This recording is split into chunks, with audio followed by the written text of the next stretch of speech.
They met by chance a year ago in a small cafe downtown. Emily worked there as a waitress, picking up shifts after her day job at an office. Jake came every evening for coffee and to read business magazines. His attention was immediately drawn to the slender brunette with lively brown eyes and a charming smile. "Miss, are you always so serious?" he asked one day as Emily brought him another Americano. "Only when I'm working," she smiled. "I'm actually pretty fun." That's how their romance began. Jake was a successful manager at a big company, while Emily was a talented designer dreaming of her own studio. The first few months were filled with dates, walks, and late-night talks. "You know," Emily told her friend Sarah, "he's so attentive. Always asks about my day, supports me." "Just make sure that doesn't change," Sarah replied thoughtfully. 6 months into the relationship, Jake suggested moving in together.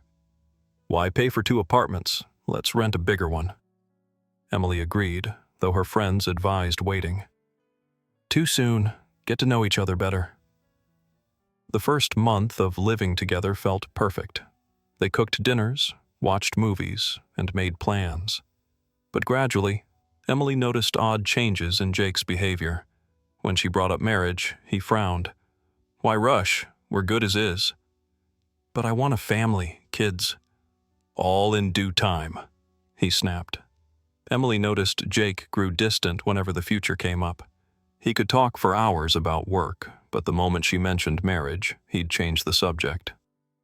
"Maybe he had a bad experience," she mused aloud to her friends. "Or he just doesn't want to get married." Sarah shrugged.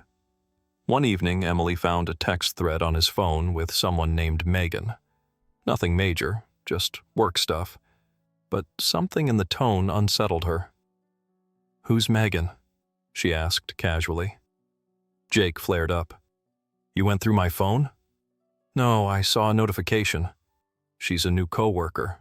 He cut her off. "And let's agree, my phone is my private space." Their first big fight happened when Emily stayed late with friends at a bar. Jake called every half hour, and when she got home, he interrogated her. "Where were you? Who with? Why so long?" "With friends, what's the big deal?" "I worry. Anything could happen." These moments piled up. Jake started questioning her every move, asking about coworkers, especially men. "Em, he's possessive," Sarah warned. "Be careful." "He just cares," Emily defended, but deep down, unease grew. She caught his heavy stare when she was on the phone or heading to meet friends. His refusal to discuss marriage while obsessively controlling her every step felt increasingly strange. "Maybe we should take a break?" she suggested one day. "Live apart for a bit." "Don't even think about it," he snapped. "You know how I feel about you." But Emily wasn't so sure anymore. A wall of misunderstanding was growing between them, and she didn't know how to fix it. Everything changed one evening when Jake unexpectedly took her to a fancy restaurant. She sensed something off. He was unusually nervous and distracted. After the main course, Jake dropped to one knee. "Emily, will you be my wife?" Stunned, she froze. The diamond ring in a velvet box sparkled, and the other diners clapped. "Yes," she whispered, tears of joy streaming down her face. The first days after the engagement felt like a fairy tale. Jake showered her with gifts, and they started planning the wedding. But slowly, his behavior shifted. "Where are you going?" he asked one morning, seeing Emily dress up. "To Sarah's. We're looking at wedding dresses." "Without me?" "Honey, it's a girl thing. You're my fiancé. I should know what you're picking." That was the first red flag. Jake began controlling every wedding-related detail. He insisted on choosing the venue, guest list, even the tablecloth colors. "Jake, but I want..." "Sweetheart, I know what's best for us." His control spread to every part of her life. One evening, he silently placed a new phone in front of her. "This one's better. It has location tracking." "Why? Don't you trust me?" I'm keeping you safe." Emily noticed Jake had installed remote access software on her computer for work, checked her browser history, and read her messages. "You're so jumpy lately," Sarah remarked during a rare meetup. "Just wedding stress. Em, he's controlling you. That's not normal." But Emily kept defending her fiancé. "He's worried. He loves me." Things escalated when Jake started getting jealous of her coworkers. He'd pick her up from work, making scenes if he saw her talking to men. "Why were you smiling at that manager?" "It was about work." "Don't lie. I see how he looks at you." One day, he deleted all the male contacts from her phone. "Why do you need other guys? You have me." Emily tried to talk. "Jake, this isn't okay. You're suffocating me with your care." "I'm protecting what's mine. I'm not a thing." "You're my fiancé, soon my wife. I need to know where you are and who you're with." The final straw was his ban on a bachelorette party. "No parties. I know how those end." "But every bride—" "You're not every bride. You're mine." That night, Emily seriously questioned her choice. Looking at the ring on her finger, she felt not joy but a heavy weight, like shackles. Maybe he'll change after the wedding, she asked herself, but her inner voice screamed otherwise. Jake seemed oblivious to her distress, consumed by wedding plans, controlling every detail without asking her opinion. 2 months left, he said. Soon you'll be mine forever. His words sent a chill down her spine. Emily realized the man she was about to marry wasn't the one she'd fallen for. A month before the wedding, Jake's control became unbearable. He demanded an account of every minute she spent outside the house. One morning, getting ready for work, Emily found a small tracking device in her purse. "What's this?" She placed it in front of Jake. "For your safety," he replied calmly, eyes on his laptop. "You're spying on me?" "I'm protecting you. You never know what could happen." After that, Emily noticed Jake showing up wherever she went.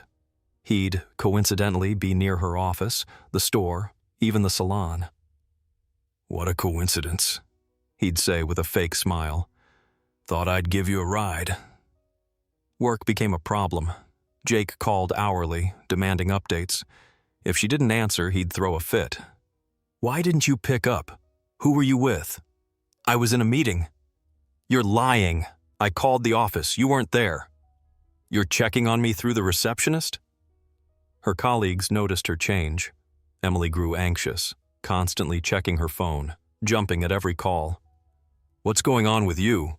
her boss asked. "You used to be so vibrant." "Everything's fine," Emily lied, as always. But nothing was fine. Jake demanded cameras in their apartment. "So I can see what you're doing when I'm not home." "Are you insane? I need to know you're not bringing anyone over." She lost her last friends after Jake caused a scene during a rare meetup. "You're turning her against me," he yelled. "No more hangouts." "He's unhinged," Sarah said. "Run!" But Emily felt trapped.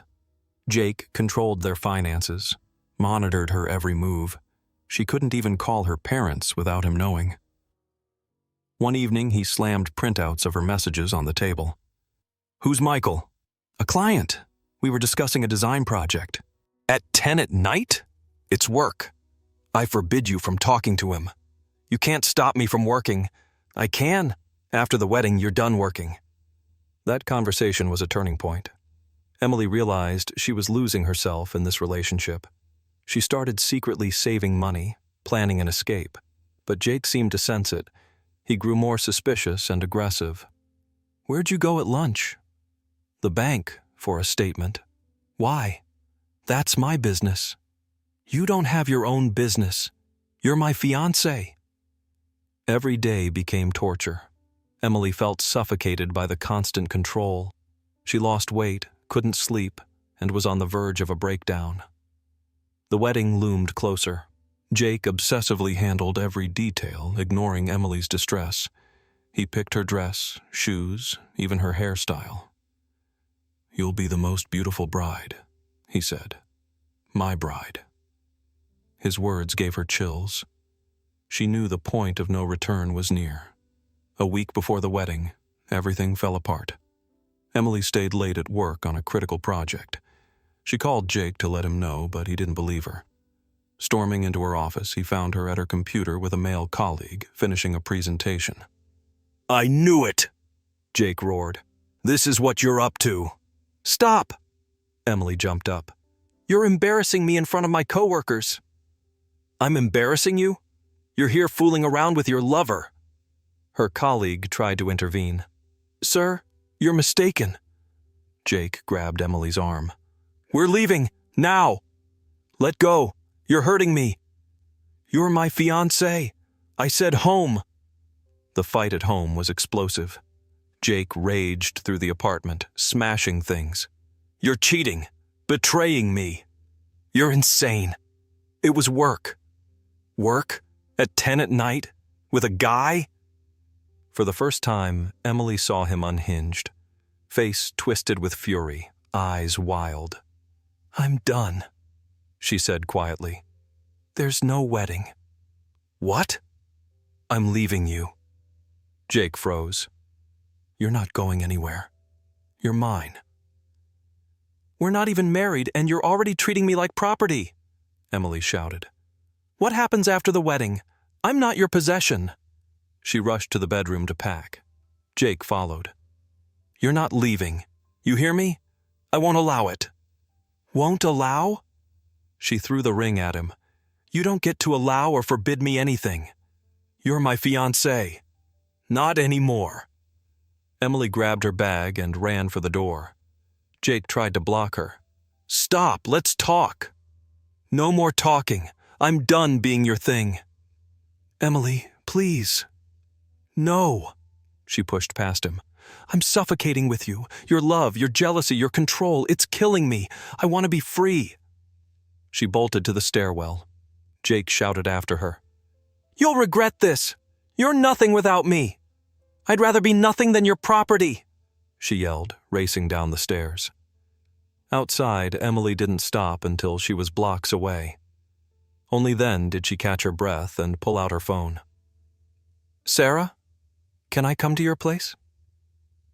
In the taxi, she saw the mark where the engagement ring had been and felt free for the first time in months. Her phone buzzed with Jake's calls, but she ignored them. It was over. The nightmare was done.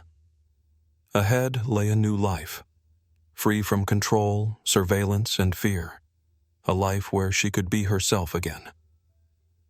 Jake was left alone in the empty apartment, surrounded by scattered belongings and shattered dreams, never grasping that love can't be built on control and force.